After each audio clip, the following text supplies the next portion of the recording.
All right, Auburn fans, how we feeling after an 81-54 victory of a return match against Vanderbilt and SEC play? Auburn did improve to 17-4 and 6-2 overall. We still sit 1.5 games back from Alabama in the standings after this Wednesday nighter. This was Auburn's 15th 1-5 game this season where they scored at least 80 points, if not more, throughout the year. There's something to be said there. And then defensively, Auburn really stood big, where they held Vanderbilt to 0.7 points per possession. And if for those of you who know this and watch these videos, you know I'm really big on defensive efficiency ratings and on offensive efficiency ratings. Easier for me to track than to say for whatever reason today. So here's my takeaways of the game. Okay, we've had two heartbreaking quad one road losses in a row. No one's going undefeated.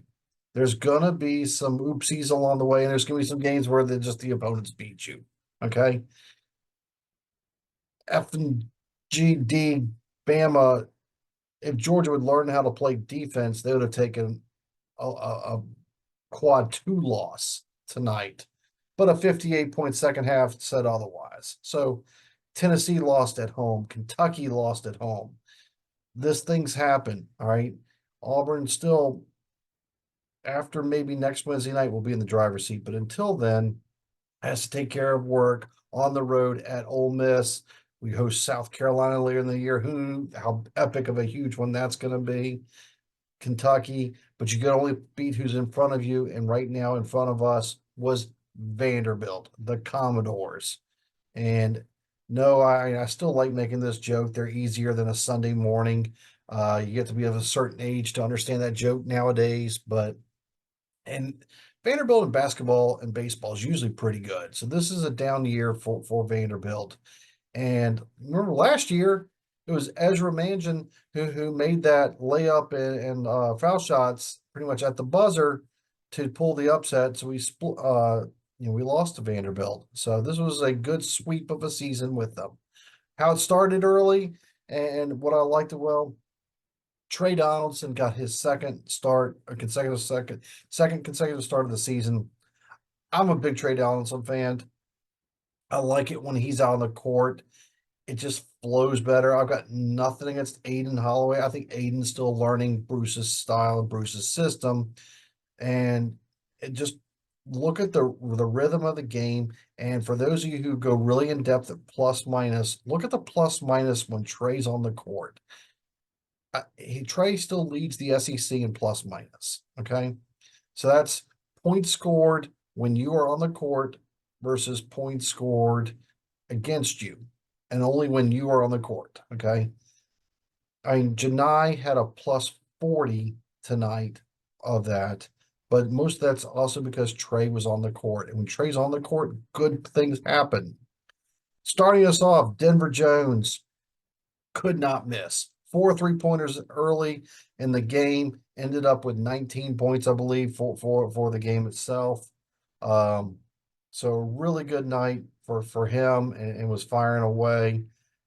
Chad Baker-Mazara ended up in double digits with 11. I talked about Trey Donaldson. He had 7 rebounds on top of his 5 assists. Yes, he had 4 turnovers. The backcourt violations, and then he slipped and fell once. Those all just seemed like, okay, we can work our way through it. But I like how Trey has been slowly progressing up into the ones. And then in the second half, Auburn pulled away. It was the double inside game and double post and play off of each other type of system in the second half between Janai and Jalen. And because of that, Janai ended up with another double-double. He also had 5 blocks, and then Jalen led all scoring with 21. And that second half, they had a 20-6 run against Vanderbilt that pretty much sealed the deal and put this game out of reach for the Auburn faithful to cheer. So good win. Nothing epic happened, but that's okay. It's the defense was there.